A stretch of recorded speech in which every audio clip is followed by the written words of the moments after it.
This is the story of the forgotten wallet.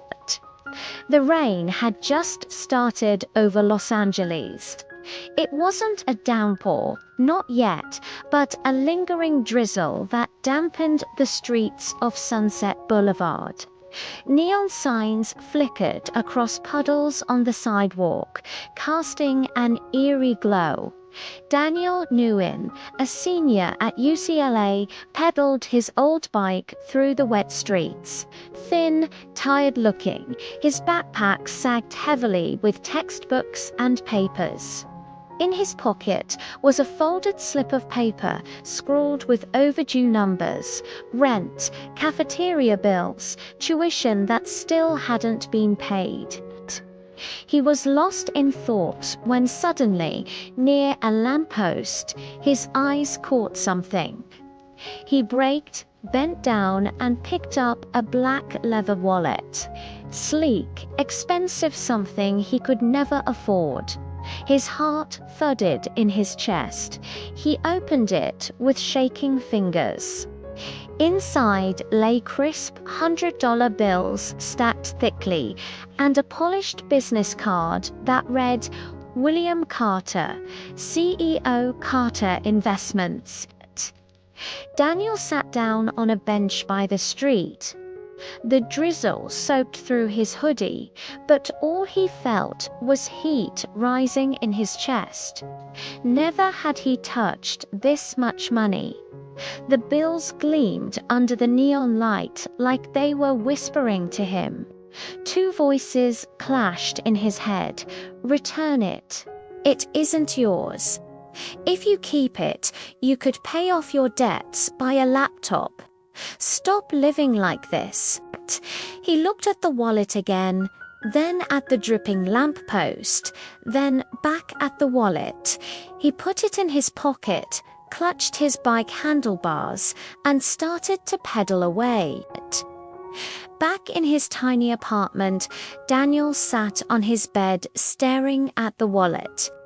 He pulled out stacks of bills, letting them fall on his sheets. They smelled faintly of rain and leather, also of opportunity, of a way out. His life had been a long struggle. Coming to the US with his parents as a child, working after school and on weekends, saving for college.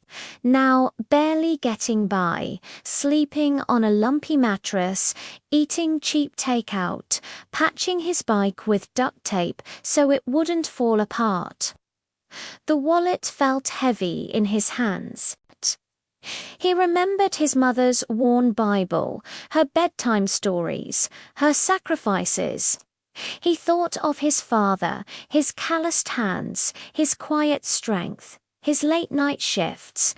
He thought of his sister, her braces, her new shoes, her dreams. Then he thought of his student loans, the landlord who threatened eviction, the gnawing hunger in his gut. His phone buzzed. A creditor's voice barked from the other end. You've got 3 days, Daniel. No more excuses. He hung up, gripping the wallet tighter. That night, he couldn't sleep. By morning, exhausted and cornered, he took the money and cleared his debts. He started small, paying his overdue rent, then buying a second-hand laptop to replace his broken one. He enrolled in night classes, studied hard, and landed an internship at a bank. The rest was a blur of long hours, work, and study. Years passed. Daniel graduated summa cum laude. His sharp mind and relentless work ethic propelled him quickly upward. From an entry-level analyst in a Wall Street firm, he became the founder of his own tech startup. Soon, magazines like Forbes and the Wall Street Journal featured him. Daniel Nguyen, from immigrant son to Silicon Valley success. At gala dinners, camera flashes followed him.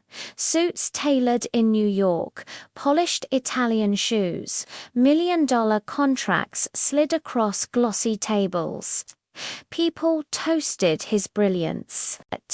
But at night, alone in his penthouse overlooking downtown Los Angeles, Daniel stared out at the glittering skyline with an emptiness he couldn't name.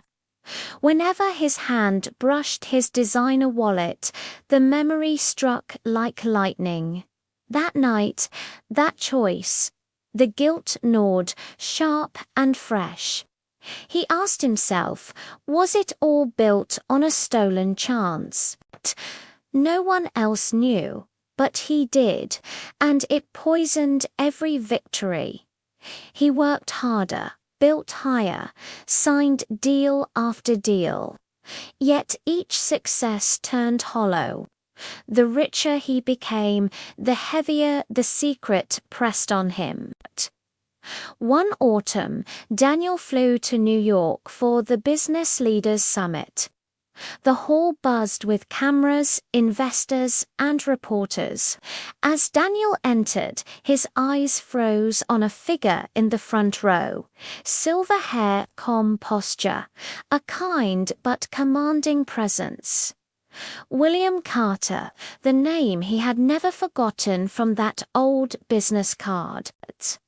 His heartbeat thundered. The folder in his hand felt icy. He wanted to walk over, to confess, to apologize. But his legs locked in place. He stood motionless as applause thundered for Carter's keynote speech. His voice was deep, steady, filled with wisdom and compassion. Daniel felt tears sting his eyes. That night, back in his Manhattan hotel, Daniel sat by the window watching the city lights blur through rain streaks. The memory replayed. The puddle on Sunset Boulevard, trembling fingers opening the wallet, neon glinting off $100 bills. The same question haunted him. If I had returned it, would my life have been different? He forced a smile, faint, bitter. A question with no answer. Life is made of crossroads, sometimes as small as a wallet on a rainy street. Daniel had chosen the shortcut relief in the moment, regret for a lifetime. Success came, but peace never did. To the world, he was a winner. To himself, he was a man defeated by his conscience. He opened a drawer in his hotel desk and pulled out a thick envelope of cash. Quietly, he resolved to start a scholarship fund for underprivileged students. A gesture of atonement, a way to balance the scales. But he knew, no amount of giving could erase the scar. The past cannot be undone. Through the sound of rain on the glass, Daniel whispered, "I have everything except peace." Years later, much older and grayer now, Daniel was giving a speech of his own. The room was packed with eager young faces, the future of Silicon Valley. He saw himself in them, the drive, the ambition, the hunger, and he warned them of something he had learned the hard way. Success without integrity is hollow. A life built on what-ifs will always have loose threads. One day the questions return, louder, clearer. Do you want that kind of life? I don't think so. So here's what you do. You make a choice today that you won't regret tomorrow. You find a purpose bigger than yourself. You lead with honesty. You treat others how you want to be treated. Follow these steps and I promise you, your life won't be measured in millions, but in moments of quiet fulfillment. Those are the real riches. The applause was warm, respectful. Afterwards, someone asked, "What about your own regrets?" Daniel smiled sadly. "I try to make amends, but some things cannot be undone. My advice to you, take it from someone who knows. Guard your integrity. It's the cornerstone of your life's architecture. Without it, no amount of success can bring peace." As the evening wore on and the crowd thinned, Daniel lingered. He stayed till the room was empty, his gaze fixed on the door. Was it Carter? Had he come to right his wrong? Had destiny brought them full circle after all those years? Maybe, or maybe it was just another evening at the office. The story ends here, unfinished, unsettled, like life itself, which rarely offers perfect endings. We keep moving, making choices, hoping for better days. But sometimes the echoes of yesterday linger still, and all we can do is hope to learn from them. So the question remains, what would you have done if you found that wallet? Would you have kept it? Returned it? What does this story tell you about yourself? Let me know in the comments below. And if you enjoyed this story, please hit the like button and share it with a friend. Your support means the world to us. Thank you for watching.